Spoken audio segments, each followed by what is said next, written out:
SPS community media प्रस्तुत करता है टेरा टेल्स, बदलती जमीन पलटते पन्ने।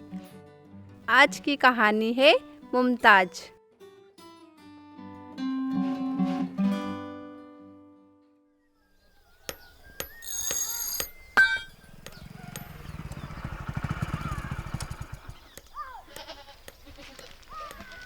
सूरज माथे पर आ गया है।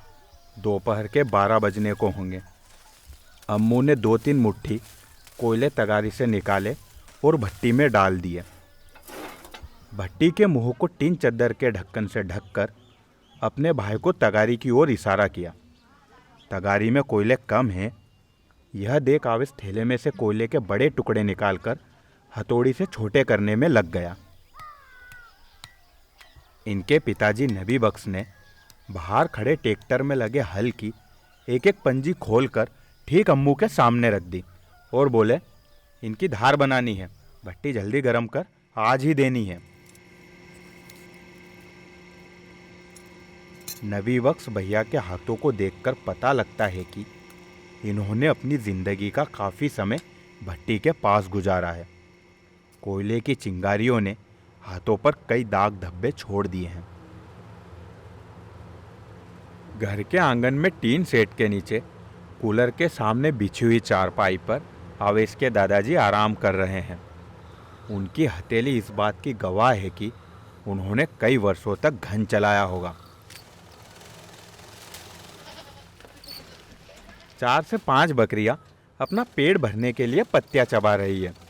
घर के अंदर मुमताज दीदी सिलाई कर रही है। वह कई सालों से सिलाई करती आ रही है। आजकल बिना चश्मा लगाए सुई में धागा भी नहीं डाल पाती। घड़ी में समय देखकर दीदी नमाज अदा करने अंदर कमरे में चली गई। बाई ओर के कमरे में आवेश की पत्नी अपने लगभग 3 साल के बच्चे को बहला फुसलाकर खाना खिलाने की जद्दोजहद में लगी है। सभी अपने अपने काम में मशगूल हैं। भटासा गांव 2 हिस्सों में बटा हुआ है। रोड के एक तरफ बड़े किसानों ने अपने घर लंबी चौड़ी जगह में फैलाकर बनाए हैं। वहीं दूसरी तरफ कम जगह में बने मिट्टी की दीवारें और कवेलू से ढके हुए दाढ़ की धंधे करने वाले लोगों के घर हैं। इनमें से एक घर मुमताज पति नबी बख्श का भी है। पूरे गांव में लोहार की एकमात्र दुकान इन्हीं की है।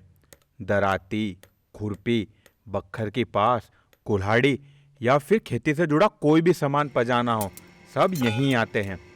बोनी, निंदाई और कटाई के सीजन में नबी बख्श भैया और उनके बेटों को खाना खाने तक की फुर्सत नहीं मिलती। दुकान के बाहर 4-5 ट्रैक्टर खड़े ही रहते हैं और किसानों का आना जाना लगा रहता है। भट्टी पूरी तरह से गर्म हो गई है। अम्मू ने ढक्कन हटाया और अपने पास ही कोने में रखी पंजी को संडासी चिमटा से उठाकर भट्टी में डाल दिया। कुछ ही देर में पंजी को सुलगकर लाल होते देख नबी बख्श भैया बड़े बेटे आवेश को इंजन चलाने को कहते हैं। आवेश ने एक हाथ से उसमें हैंडल लगाया और जोर जोर से घुमाने लगा। इंजन चालू होते ही हरे रंग की हैमर मशीन के ठीक सामने नबी बख्श भैया बैठ गए। मुमताज दीदी नमाज अदा करके बाहर आई और सभी को चाय देकर सिलाई करने में वापस जुट गई। घर पर बाजी है क्या? आवाज लगाते हुए एक महिला मुमताज दीदी के पास जाकर खड़ी हो गई। उस महिला ने थैली से कपड़ा निकाला और मुमताज दीदी को देते हुए बोली, बुर्का सिलवाना है, परसों लेकर जाऊंगी। मुमताज दीदी को सिलाई मशीन उनके अब्बू ने दहेज में दी थी।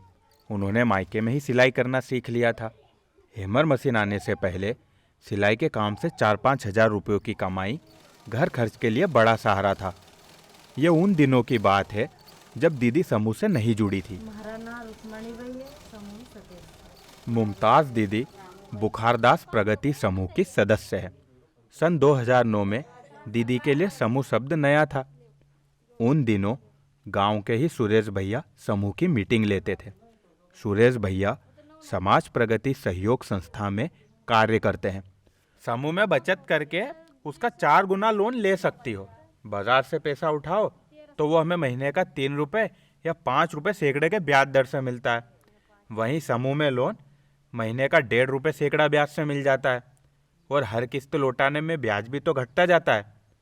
समूह में लोन का पैसा अपनी सुविधा अनुसार किस्तों में चुका सकते हो। इन सब का गणित करके सुरेश भैया ने दीदी को समझाया, उधार के बिना तो गुजारा ही नहीं होता, कुछ भी काम करो पैसा तो बाजार से उठाना ही पड़ेगा ना। दीदी सोचने लगी और अपने पति से सलाह मशवरा करने के बाद सुरेश भैया की बातों पर विश्वास करके वे 15 सदस्यों के समूह में जुड़ गई। आज समूह में इन्हें 12 साल हो गए हैं। भैया ने सुलगती पंजी को संडासी चिमटा से उठाया और हैमर मशीन के बीच में रख दी। अपने एक पैर से मशीन की रफ्तार बढ़ाई, जिससे पंजी में लगातार चोट पर चोट पड़ने से उसकी धार बनने लगी। जहां धार थोड़ी टेढ़ी जाती, वे हाथ से हथौड़ा मारकर उसे ठीक कर देते। जब हैमर मशीन नहीं थी, तब इन्हें एक पंजी की एक साइड की धार बनाने में ही 1 घंटा लग जाता था। अगर घन चलाने के लिए आवेश न हो तो उस दिन काम बिल्कुल ही नहीं होता था।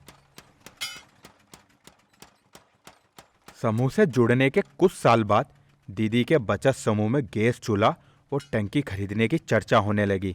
दीदी ने झट से हाँ भर दी।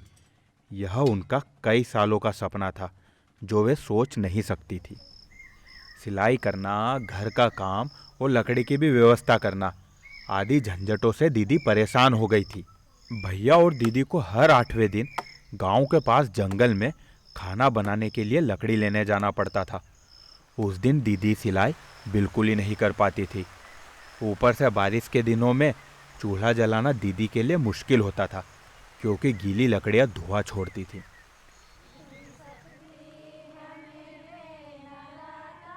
बुखारदास प्रगति समूह खातेगांव प्रगति समिति के अंतर्गत आता है। कई समूहों से 300 सदस्यों ने संकुल स्तर पर गैस चूल्हा और टंकी की मांग रखी। एक साथ थोक में खरीदने से कम दाम पर गैस कनेक्शन और मजबूत चूल्हा मिल जाएंगे।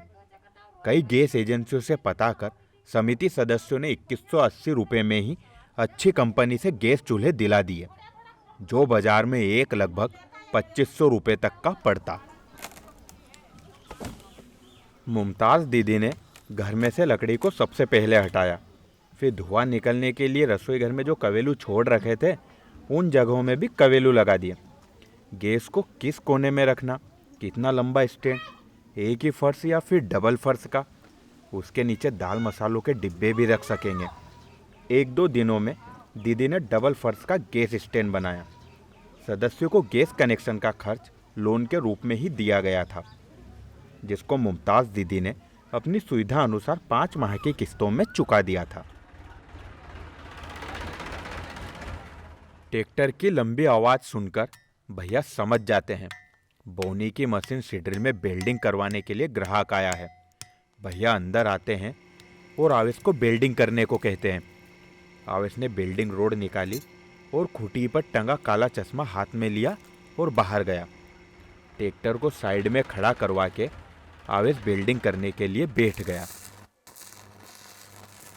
आज से करीब 10 साल पहले इनकी दुकान पर गिने चुने ही लोग आते थे। हैमर मशीन नहीं होने से जो ग्राहक आते भी थे, वो ऐसे ही वापस चले जाते थे।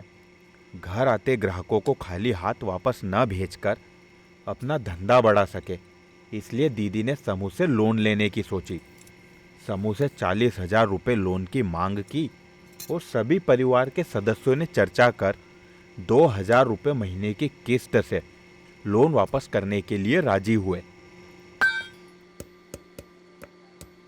नबी बख्श भैया का लोहार का मजबूत काम पूरा गांव मानता था और पूरे गांव में लोहार की एक दुकान इन्हीं की थी। समूह सदस्य भी सहमत थे, मशीन आने से इनका धंधा बढ़ेगा ही और वो किस्त भी समय से दे पाएंगे। लोन मिलते ही मुमताज दीदी और अम्मू हैमर मशीन के लिए दुकान में जगह बनाने में जुट गए। दोनों माँ बेटे ने दुकान का हर कोना देखा और बीच में मशीन रखना तय हुआ। एक दिन नबी बख्श भैया और आवेश हरदा जाकर नई हरे रंग की हैमर मशीन खरीद लाए। जैसे ही गांव में और आसपास के किसानों तक भैया की इस नई मशीन के बारे में बात पहुंची, तो ग्राहकों की भीड़ भी बढ़ने लगी। सुबह सुबह 2 से 3 ट्रैक्टर आते हैं और सभी ट्रैक्टरों में बोनी की मशीन सीड्रिल लगी हुई है। उनकी पंजी में धार बनानी है। भैया पंजी खोलते हैं और आवेश को फटाफट इंजन में डीजल डालने को कहते हैं। एक किसान अपने हाथों में चारा निकालने वाली सरपटे की पास लेकर आता है। उसमें भी धार बनानी है। सभी को काम जल्दी खत्म करके देना है, इसलिए दोनों बाप बेटे आपस में काम बांट लेते हैं। भैया बैठे नई हैमर मशीन के सामने और आवेश लगा एक एक पंजी को भट्टी में गर्म करने। आवेश भट्टी में से पंजी निकालकर अपने पिता को देता और भैया हैमर मशीन के बीच में रखकर उसकी धार बनाते। भैया मशीन की रफ्तार बढ़ाते हैं। उन्हें देख आवेश भी सरपटे की पास भट्टी में डालकर और कोयले डालता है। एक के बाद एक पंजी गर्म होती जा रही है, साथ में पास भी गर्म होने लगी है। भैया हैमर मशीन की ठक ठक की आवाज़ में मस्त मगन होकर धार बनाए जा रहे हैं। तभी अचानक सरपटे की पास उछलकर भैया की जांग पर गिर जाती है। एकदम से पूरा काम रुक जाता है। आवेश आनंद फानन में अपने पिताजी को अस्पताल लेकर जाता है। अब मुमताज दीदी पर घर चलाने की और दुकान के काम की जिम्मेदारी आवेश पर आ गई। दुकान में काम की व्यवस्था पूरी तरह से डगमगा गई। भैया के साथ ऐसा होने से ग्राहकों में भी कमी आने लगी। उस स्थिति में परिवार वापस से दीदी की सिलाई पर निर्भर हुआ। अम्मू भी स्कूल से आने के बाद अपने भाई का काम में हाथ बटा देता था। इधर मुमताज दीदी सिलाई करने के साथ साथ भैया का भी ध्यान रखती कि गोली दवाई खाना ना भूल जाएं। जांग जलने से भैया कुछ महीनों तक काम ही नहीं कर पाए। देखते ही देखते दीदी की छोटी बेटी जूली के निकाह की उम्र हो गई। दीदी ने समूह मीटिंग में निकाह के लिए लोन का प्रस्ताव रखा। सदस्यों के बीच आपस में चर्चा होने लगी। शादी के लिए लोन? आपको तो पता ही है कि समूह में शादी के लिए लोन को बढ़ावा नहीं देते। धंधा बढ़ाना हो, बच्चों को पढ़ाना हो, इलाज के लिए या फिर खेती का कर्ज चुकाना हो, इन सबके लोन के लिए समूह में कोई आपत्ति नहीं है। मुमताज दीदी को निकाह के लिए लोन लेने की जरूरत ही नहीं पड़ती, पर जो पैसे जूली के निकाह के लिए बचाए थे वो उनकी सास के इलाज में खर्च हो गए। दीदी की सास का कैंसर जब आखिरी पड़ाव पर था तभी पता चला। कुछ दिनों बाद ही उनका इंतकाल हो गया। उनके चेलुम नुक्ता कार्यक्रम करने में भी पैसा लगा। इस कारण अब दीदी को समूह में निकाह के लिए लोन का प्रस्ताव मजबूरी में रखना पड़ा। समूह से लोन नहीं मिलने पर उनका परिवार बाजार से पैसा उठाने के बारे में सोचता है। जब यह बात समूह के सदस्यों को पता चलती है तब अगली समूह मीटिंग में सदस्यों ने दीदी को समझाया कि सेठ साहूकार महीने का 3 से 5 रुपए सैकड़े का ब्याज लेंगे और पूरा पैसा उन्हें एक मुश्त में चुकाना पड़ेगा। समूह सदस्य दीदी को काफी शर्तें और बातें समझाते हुए बोले, जी इस बात का ध्यान रखना कि दिखावे के चक्कर में अपनी क्षमता से ज्यादा निकाह में फिजूल खर्च मत कर देना। लोन की रकम तोल मोल से ही लें जितना भर सके। दीदी के लोन चुकाने का पुराना रिकॉर्ड और परिवार की आमदनी को देखते हुए सदस्यों ने उनका लोन प्रस्ताव स्वीकार कर लिया। मुमताज दीदी अपने सिलाई के हुनर से परिवार का सहारा तो थी ही, पर अपने सही निर्णय और समूह के बलबूते पर परिवार के धंधे को आगे लेकर भी गई। भैया अपनी दुकान के हर औजार को बड़े प्यार से संभाल कर रखते हैं। हैमर मशीन को तो वे बड़े चाव से रोजाना साफ करते हैं। उसमें तेल ग्रीस डालना कभी नहीं भूलते। उनके लिए हैमर मशीन परिवार का हिस्सा है। उनके शब्दों में कहे तो एक और बेटी है जो हर दम उनके सुख दुख में साथ खड़ी रहती है। सभी पंजी में दोनों तरफ की धार बन गई। भैया और अम्मू पंजी कसने के लिए बाहर जाते हैं।